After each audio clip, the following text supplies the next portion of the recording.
Les decía que teníamos unos tiempos muy difíciles y en días atrás, jueves y viernes, estuvimos hablando de la generación de Jezabel. Cómo Jezabel ha estado preparando una generación para en el momento oportuno dar el zarpazo. Por otra parte, Cristo viene pronto y también está preparando una generación de guerreros y una generación de valientes que va a anunciar y llevar el evangelio para este fin del mundo. Son dos corrientes que se están enfrentando, una a otra. Y en Primera de Reyes 19, cuando se va a ungir a Eliseo, es el fin todavía no es el fin de Elías, pero se está preparando la última etapa de su ministerio. Están hablando y sale y le dice a Jehú, vas a hacer 3 cosas. Una, ungir a Asael, ungir a Jehú, mejor dicho, a Elías lo metieron. Tienes que ungir a Asael, tienes que ungir a Jehú y tienes que ungir a Eliseo, que es tu reemplazo. Elías, para el final de su ministerio, él mismo tenía que encontrar a alguien que lo reemplazara. Si tú tienes algo que hacer, si tú eres eficaz, en cualquier lugar te piden tu reemplazo. Si eres de plano muy malo, te dicen ya vete y no hagas nada más, vete, llévate tus cosas. Pero si eres bueno, te dicen encuentra un reemplazo. O te vamos a poner el reemplazo y lo vas a capacitar. Debes dejar todo tu trabajo listo. Y aquí él debía hacer varias cosas, ungir a Asael, ungir a Jehú y ungir a Eliseo. Son varios personajes que vamos a estar viendo. Y le dice, ¿sabes qué? ¿Tú crees que eres el único? Se le está dando la indicación a Elías. ¿Tú crees que eres el único que está preparado? ¿Tú crees que eres el único que no ha doblado su rodilla ante Baal? ¿Tú crees que eres el único que no se ha dejado llevar ni comprar por la corriente de este siglo? Pues estás muy mal. Y le dice, déjame ver, en el 18, yo haré que queden en Israel, o junto a ti han quedado 7,000 rodillas que no se doblaron ante Baal y todas las bocas que no lo besaron. Es decir, había un remanente. Se ha hablado mucho de un remanente. ¿Cuál es ese remanente? El remanente es quien no se ha dejado llevar por la corriente de este siglo. Hay problemas a tu alrededor y no me voy a meter en lo de esta es una pandemia y está hecho para que las iglesias se cierren. No, verdaderamente hay gente enferma y verdaderamente hay gente muriendo. Cristo viene pronto y esto estuvo profetizado muchísimas veces, tanto en el Antiguo como en el Nuevo Testamento. Es parte de las profecías que se están cumpliendo para el fin del mundo y definitivamente lo que estamos viviendo no es parte de ese plan. Pero bueno, es otra cosa. El rey de Israel sabía que Jezabel era una bruja y aún así se casó con ella. Acab, hace rato me decía mi hijo, mamá, ¿por qué en las paredes hay muchas paredes pintadas con esa leyenda? Acab.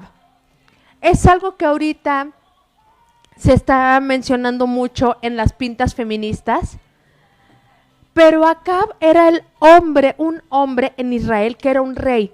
Y representa la masculinidad fallida, representa todo lo que ahorita se quiere, una persona, un hombre que no se levanta en su hogar, no levanta su hogar, no es el proveedor del hogar y tampoco es el sacerdote del hogar, por lo tanto debe ser disminuido y tirado a menos. Eso representa Acab. Él sabía que Jezabel era de lo peor, era una bruja y que su familia se dedicaba a hacer brujería, es decir, ellos eran los sacerdotes del culto a Baal y de todas formas lo hicieron. Voy a saltarme un poquito. Baal y Acera, a quien sirve Jezabel, ellos no son de los que andan buscando tirar personitas. Ahí vas en la calle, ay, te tiro a ti como persona.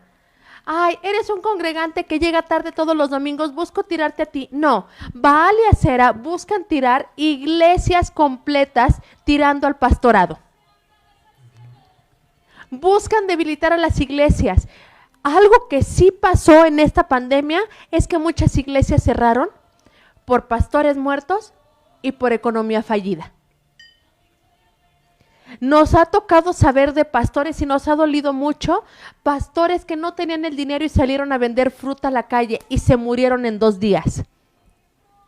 Iglesias que resultaron acéfalas, es decir, sin cabeza, porque el pastor se murió y alguien debe ocupar ese lugar, pero no eres la persona que fue destinada por Dios para gobernar esa iglesia. O iglesias que dicen, ya no tenemos la economía y tenemos que cerrar. Discúlpenme, hermanos, pero esto no es parte del plan de Dios. El plan de Dios es que una nueva generación de profetas se levante y anuncie el evangelio de Dios y la palabra de Dios, no que las iglesias se cierren por falta de economía. Ahora, Satanás se empeña en tirar a quien tiene influencia y un alto poder en Dios. Hay quien dice, es que el enemigo me hizo caer. ¿Para qué te va a hacer caer? Si no eres de influencia positiva para alguien, ¿para qué te va a hacer caer? Lo que sí es que el enemigo está empeñado en hacer caer ministerios. Y peor aún, hacerlos caer y después que vivan bajo el engaño. Eso es peor que ver a una persona muerta. Ahora, cuando Jezabel confronta a Elías, pero Elías confronta a Jezabel y le está diciendo, voy a matar a todos tus profetas. Jezabel se enoja y le dice, no va a quedar uno solo de Israel que quede vivo. Jezabel se enoja. Cuando tú confrontas a una, perdónenme ahorita por si hay alguien que me está viendo, tú confrontas a una persona pro aborto, se enoja. Es que tú parece que estoy hablando con alguien de la edad media. Cuando tú confrontas a un LGBTI, le dices tu sexualidad es confrontada ahorita porque mueren tantos hombres, mueren tantas mujeres ante el coronavirus. No hay tantas lesbianas, tantos homosexuales, tantos transexuales, tantos dararán. Ay, no, es que tú tienes una mente cerrada. Y cuando tú confrontas a alguien con el espíritu de Jezabel, se enoja. Con el espíritu de Jezabel no están solamente, perdónenme, muchos dicen las esposas de pastor o las hijas de pastor son las que tienen el espíritu de Jezabel. Me cae gordo una mujer, es que tiene el espíritu de Jezabel. No, el espíritu de Jezabel está gobernando ahorita prácticamente todos los países en Occidente, mejor dicho. Se debe gobernar el pecado y la sexualidad desmedida, la sexualidad sin consecuencias es la que gobierna ahorita, como lo hacía en esos tiempos. ¿Qué debemos hacer? Debemos vivir un evangelio de confrontación, una profecía de confrontación, enseñanza de confrontación, es decir, los 5 ministerios, lo primero que deben hacer es confrontar el pecado.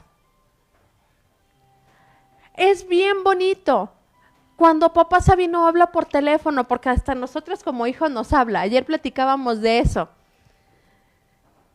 Y papá habla y, ¿qué pasó? ¿Está todo bien? Sí, quiero saber cómo estás. Papá, pero me dejaste en mi casa. Pero eres mi hija y quiero saber si está todo bien. Estoy hablando a los congregantes. Y es bien bonito cuando papá te abraza.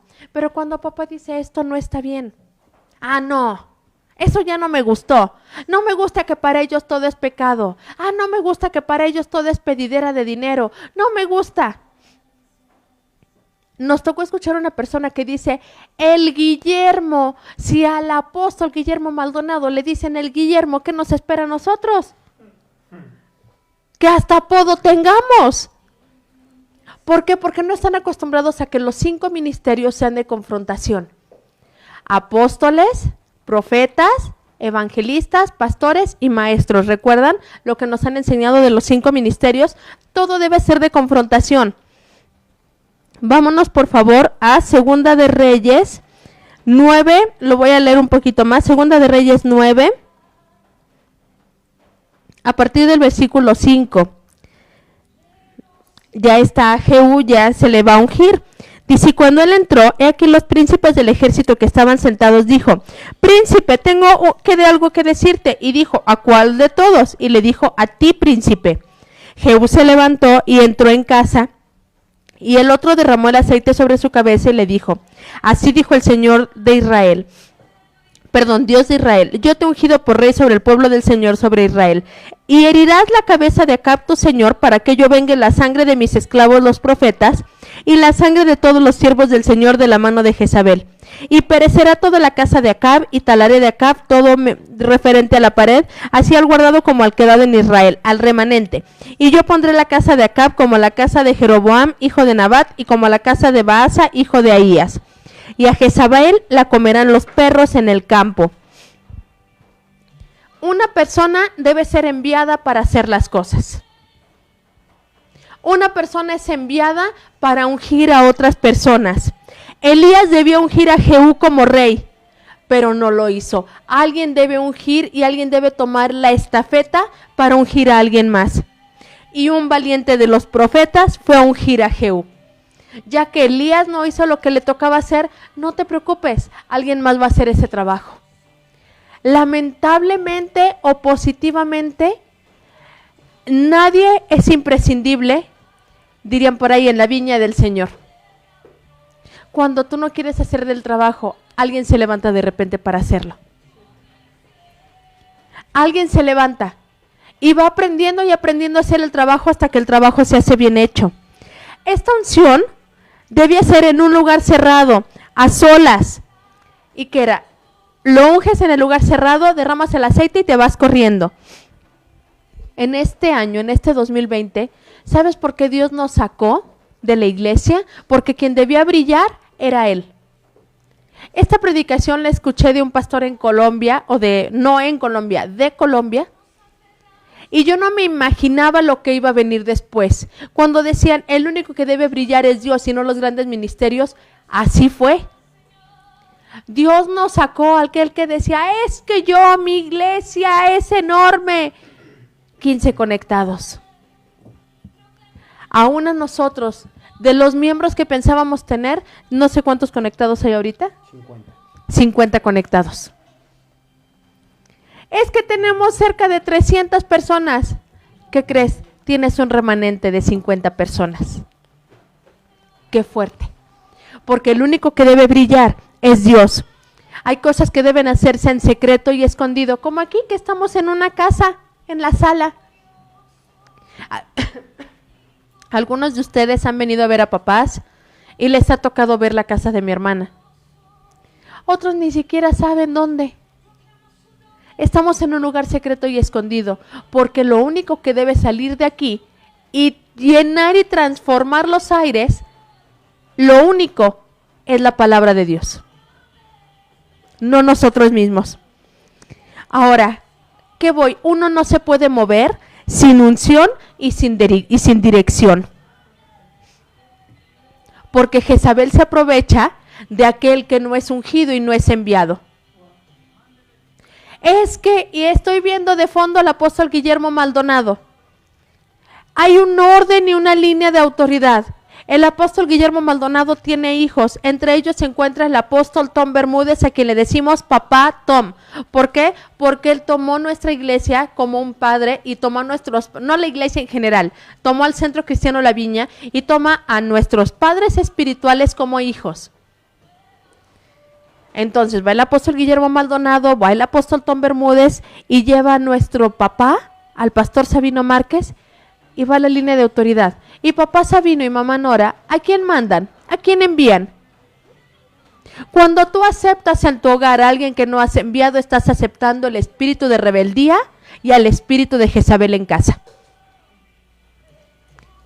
Es que me mandaron para hacer una casa de paz. Si no eres enviado, eres un usurpador de la unción. Y ese espíritu es dominado por Jezabel. Aguas. Si alguien dice, es que me mandaron a pedir las ofrendas en tu casa. Aguas. Es que somos de los mismos, me dieron la iglesia en esta zona de la ciudad.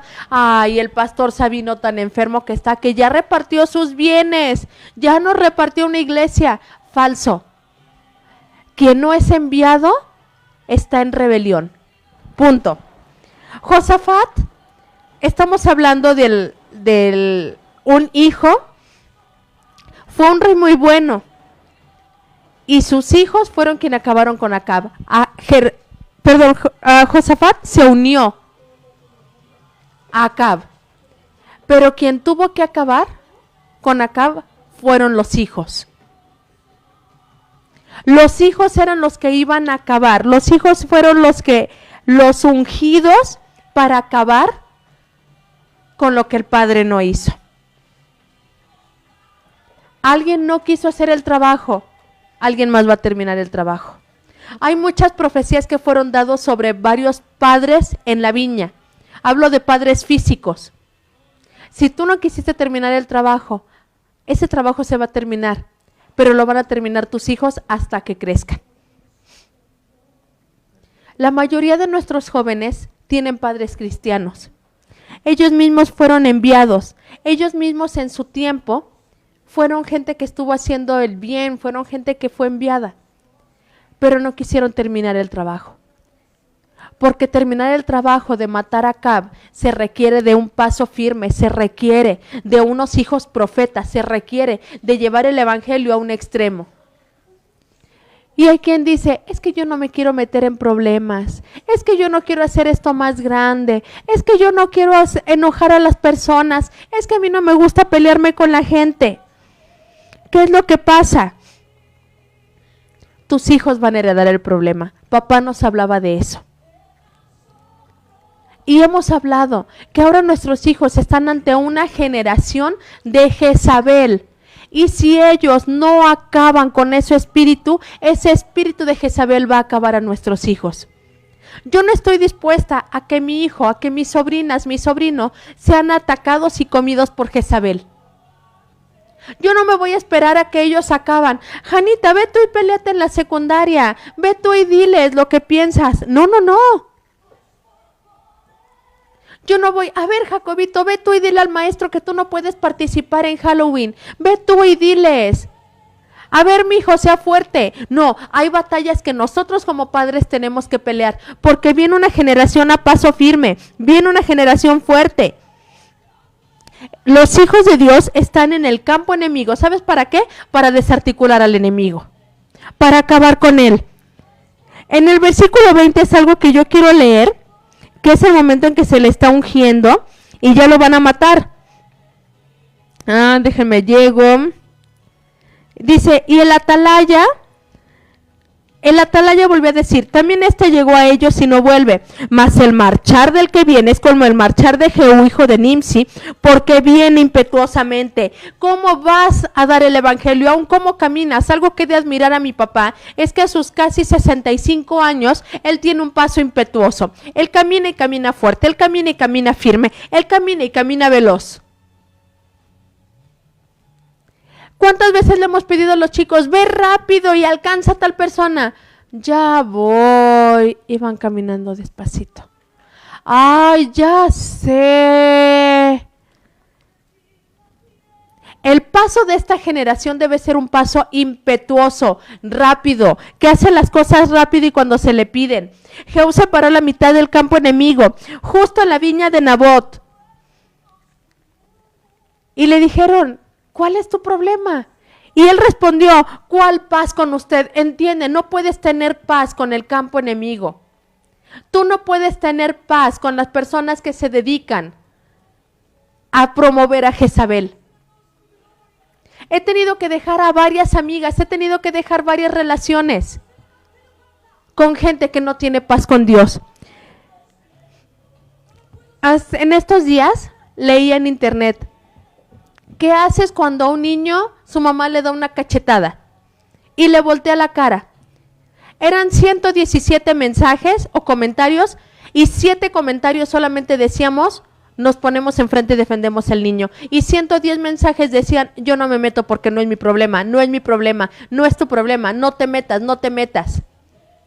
Y lamentablemente esta es una mentalidad hoy en día, no te metas porque no es tu problema, no te metas a defender a la mujer. ¿Cuándo fue que defendiste a una mujer que estaban golpeando? ¿Como 2 años? ¿Año y medio? Íbamos en el carro y a una mujer le estaban golpeando, se bajó mi esposo y se agarró al esposo, déjate a la mujer, no lo golpeó, simplemente lo sacudió. ¿Cómo responde? ¿Cuántos vemos el mal? Vemos lo que está sucediendo en las calles. No es mi problema. Y me voy y nos cegamos. ¿Saben por qué las feministas se aprovechan y dicen, es que los pro vida ven el mal, ven al niño que está sufriendo y simplemente se dan la vuelta y no hacen nada a cambio? Es bien fácil para los provida cegarse ante los problemas que hay. Y sí es cierto, cuántos se ciegan y cierran los ojos para no ver al niño que está sufriendo, para no ver a la mamá que está sufriendo. Y es algo muy común. La viña tiene problemas. Hay ellos que lo solucionen, papá Sabino y mamá Nora, ellos que saquen adelante, no es mi problema. Ay, luego que oren. Mamá, no te preocupes, yo oro por ti. Cuando debemos hacer algo y movernos para algo más efectivo y avanzar con paso firme. Es momento de acabar con Jezabel. Tengo más que hablar, pero es momento de acabar con Jezabel. Pero necesitamos una juventud que camine impetuosamente. Necesitamos una juventud y una generación remanente que sea contraparte al diablo. A lo mejor tú vas a decir, pero ¿quién me va a escuchar? Con el simple hecho que levantes tu voz en la escuela y digas, yo no creo en eso y yo no estoy de acuerdo. Estás levantando tu voz en los aires y lo que estás hablando, mi hermana hablaba sobre el poder de las palabras. Y lo que tú estás hablando, lo que tú estás dictando en los aires, el enemigo lo escucha y sabe que hay una persona que se está levantando y sabe que hay una persona con la cual no va a poder. Pero ¿sabes qué pasa? Es que no es mi problema, es que yo no quiero que mis hijas tengan problema, es que yo no quiero que mis hijos tengan problema. Mejor que cooperen para Halloween. Mejor que se queden a la plática. Yo no digo nada y mejor ese día no van. No, es hora que tú te levantes y seas contraparte al enemigo. Es hora que tú te levantes y digas, eso no está bien, yo no estoy de acuerdo. Es hora que camines impetuosamente para acabar contra el que se ha levantado en contra del ungido de Dios. No sigas diciendo, ese no es mi problema, porque tarde o temprano ese problema se va a venir en tu contra. Es tiempo que la generación de Jehú se levante. Son pocos, es cierto. Pocos se toman el derecho, o no es el derecho, pocos se toman el arma de confrontar. Desde niña tuve ese ministerio, yo lo hablo ministerio de confrontación, de decir, esto no me gusta, yo no estoy de acuerdo, esto no está bien la forma que estás hablando. Algunos nos toman como buscapleitos, pero ¿cuántos de ustedes han callado demasiado y que ahora se aprovechan de ustedes por eso? Es tiempo no de defenderte a ti misma. Algunas sí se tienen que defender ellas mismas por el abuso que viven en casa. Pero es tiempo que defiendas lo que tú crees. Es tiempo que defiendas tu fe. Es tiempo que seas contrapeso y contraparte al enemigo. Para que los verdaderos profetas salgan y hablen la palabra de verdad. ¿Qué consejos nos dan de cómo ser esos profetas de verdad? ¿Cómo ser esa contraparte? Yo sé que es difícil para ustedes siendo jóvenes. Bueno, hablo a ellas, Tú no. Siendo jóvenes ustedes, ¿cómo llevar el evangelio? Tú como papá, un tiempo que estuviste con jóvenes, bueno, que fuiste joven y ahorita trabajas con jóvenes, ¿cómo llevar ese evangelio? ¿Cómo dar a entender lo que tú piensas? ¿Cómo defender el evangelio? Creo que la postura de un hijo de Dios siempre tiene que ser esa, la postura de un hijo de Dios. A veces creemos que el ser cristiano nada más es por el domingo. Y ese es el único día que profesamos nuestra fe y no es así, sino tiene que ser nuestro estilo de vida el ser hijo de Dios de lunes a domingo. Que cuando te topes con un inconverso, que te topes con un musulmán, que te tomes con un católico, que te topes con cualquier persona, tu postura siempre tiene que ser la de un hijo de Dios. Y justamente hace tiempo estaba un pastor que prácticamente cuando estábamos haciendo cuestiones o cosas así como de un tema de un negocio, el pastor decía, no, pero no digan que son cristianos porque el encargado es, ¿qué dijo que era? Otra cosa. Dice, creo que es uno de esos sectarios. Y él tiene, masón. Dice, pero él odia a los cristianos. No digan porque no le gusta. Y entonces, bueno, pues, si un pastor te está diciendo que no digas, pues entonces ¿dónde está? Según tu postura como pastor. Claro. Y eso es lo que inconscientemente algunas personas han enseñado a sus congregantes o han enseñado a todas las personas que lo siguen. Sé cristiano nada más el domingo, con que des mi diezmo, con que des el diezmo, con que des tu ofrenda, y entre semana destrámpate, entre semanas lo que quieras, entre la semana niega a Cristo, pero vente los domingos nada más. Y yo creo que eso es la parte de que hemos sido nosotros mermados en el mundo. El mundo nos ve como mochos, el mundo nos ve como fanáticos, el mundo nos ve como religiosos, y no, yo creo que es el momento, y no nada más para los jóvenes, sino para todos los que somos hijos de Dios, el mostrar el carácter de hijos de Dios donde quiera que estemos. Hoy en la mañana lo decía, y lo decíamos ante un grupo de personas, algunas de ellas inconversas. Discúlpenme la forma en que se los voy a decir, así les dije, discúlpenme la forma en que se los voy a decir, pero es momento en que los hijos de Dios seamos luz en medio de estas tinieblas. Y así de sencillo, decirle a todas las personas, y no nada más con nuestros dichos, sino con nuestros actos, con nuestros resultados. La Biblia dice una cosa: por nuestros frutos nos conoceréis, o por sus frutos los conoceréis. Entonces, eso es, o sea, si tú eres joven y niegas a Cristo en tu universidad, si eres joven y a lo mejor te dices, pero es que no niego a Cristo, pero te comportas como un impío, llegándole a cualquier chava, llegándole a diestra y siniestra a todas las chavas, comportándote como los demás inconversos, y no me digan que no, porque dicen, ay, no, es que fulanito de tal va en mi mismo grupo, va en mi misma escuela, y si lo vieras cómo es allá, pero eso sí, en la iglesia, mira, como mosca muerta, como persona que no tira ni un vaso, no rompe ni un plato, sí. Pero es todo lo contrario. Entonces, no te engañes a ti mismo, no niegues la fe, sobre todo no pisotees la sangre de Jesucristo. A voz en cuello di, yo soy hijo de Dios, compórtate como tal, y sé el contrapeso en un mundo donde está podrido. Sé el contrapeso donde en un mundo lo que abunda es la corrupción.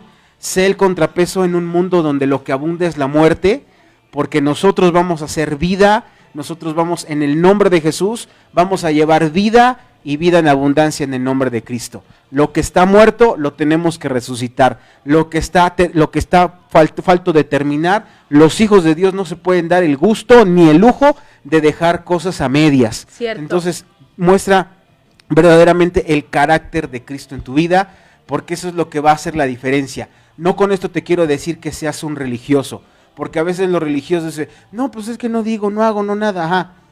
También eso es un contrapeso ante un mundo que se está destruyendo.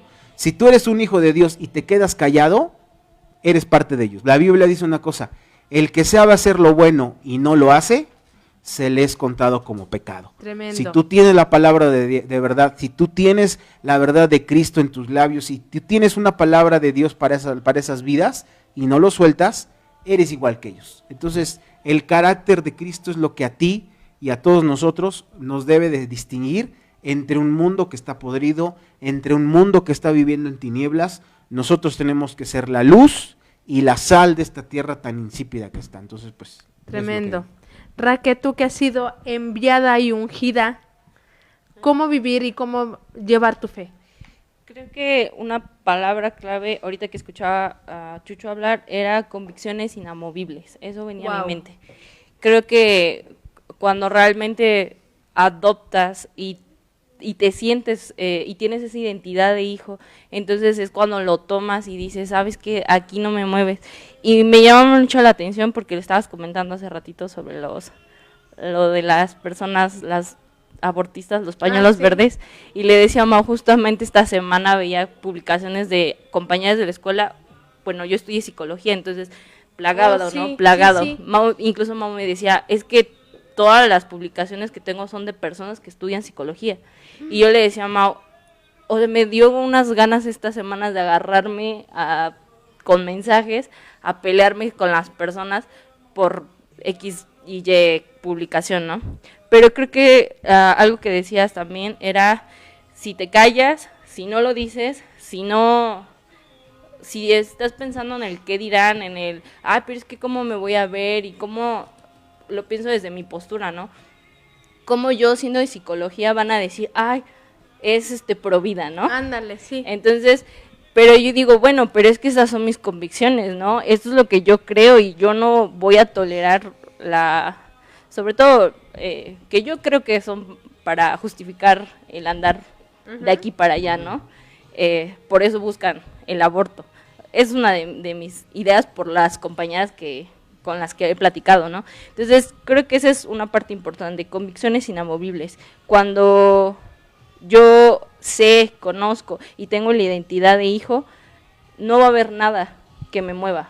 Aunque el mundo diga es rojo y Dios te dice está mal, es pecado, entonces ahí es donde tú vas a decir, no, ¿sabes qué? Lo que tú dices, por más bonito que me lo pintes, por más bonito que digas o por mucho que seas mi amigo, no te lo voy a permitir, no lo voy a dejar. Y creo que tengo una de mis amigas, entre comillas amiga, conocida de la prepa, y ella siempre me decía, es que tú eres uno pro vida, otra estás en contra de los homosexuales, eres homofóbica, y me agarraba yo con ella a decirle, no es que sea esto, es que es esto, y es esto, y es esto, y es esto. Entonces, pese a todo, como que conservo su amistad, entre comillas, porque no nos frecuentamos, pero ella sabe cuáles son mis convicciones, y yo sé que a lo mejor no la voy a hacer cambiar, pero ahí está siempre, cada que la veo, la frecuento, ahí está mi palabra, ahí está claro. Si necesitas,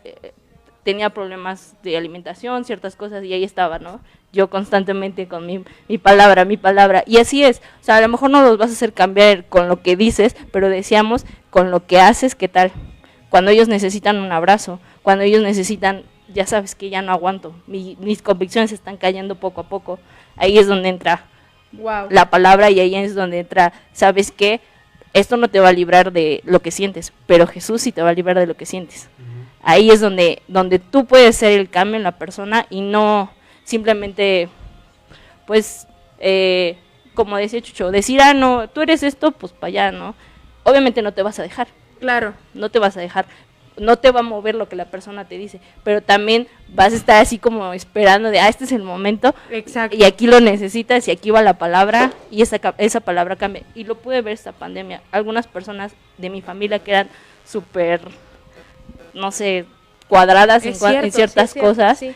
Y mi mamá constantemente les hablaba, y cuando se sintieron tan débiles, otra vez llegó la palabra y ellos dijeron, ¿sabes qué? Sí, necesito a Jesús en mi corazón. Wow. Y creo que es eso.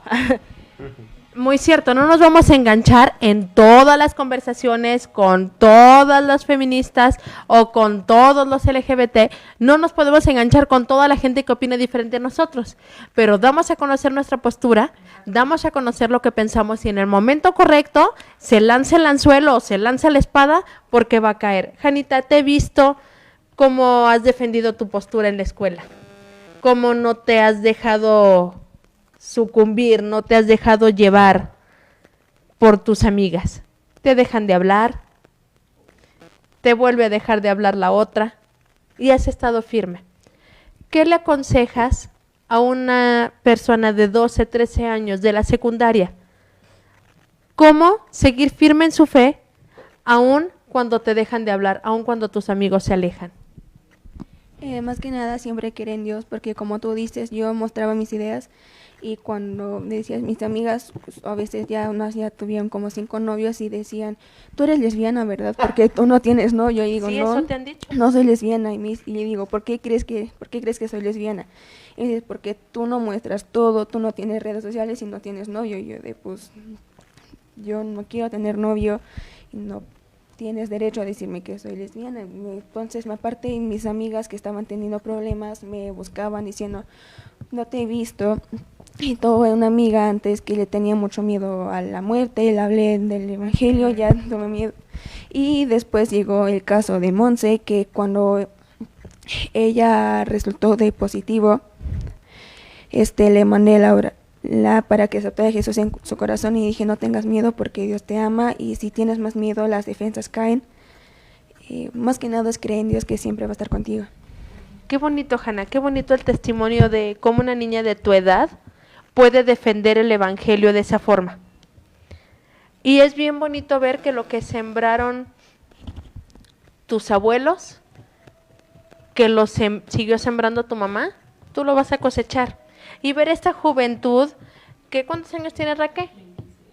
26 años, ya a la mitad, 13 años, y yo 36, como mi esposo 35 todavía.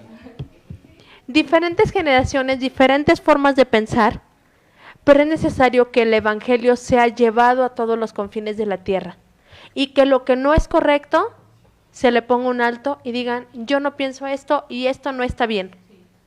Un evangelio de confrontación, sí, efectivamente va a hacer que la gente te deje de hablar, pero también va a hacer que una familia completa sea llevada a los pies de Jesús. Sí, va a hacer que familia se aleje de ti, pero también va a hacer que miembros de la familia se entreguen a Cristo arrepentidos porque es la única solución. ¿A qué te vas a aventar tú? ¿Qué es lo que vas a hacer tú en este nuevo evangelio? Dicen, el nuevo orden mundial va a entrar. No, ya entró el nuevo orden mundial. Y tenemos que hacer algo nosotros respecto a eso. Decir, me puede gobernar un espíritu de mentira, pero yo sigo predicando la verdad.